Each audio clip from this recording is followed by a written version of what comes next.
Alright, hawak ko itong isang casing para sa ating Vivo V50 Lite. Ayan po siya.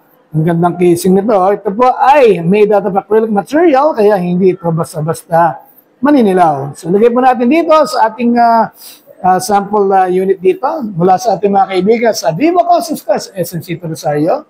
Ang poga ng mga nagaganda mga promoter, ang mga nagagapo, mga promoter, syempre.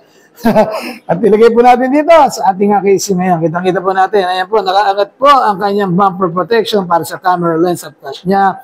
Meron din siya nga mag-seat dito para sa ating mga magnetic accessories. Ayan. At saktong mga butas para sa ating mga speakers, ports at side buttons po niya. So yun, nakaangat din po ang kanyang harap. So ibig sabihin nito, kung ito man ay mabagsak na ganito, hindi mababasag ang kanyang front screen. Okay. So ito po ay magandang klaseng casing. Maganda din ang kanyang grip. Hindi nyo ito basta-basta mabibitawan.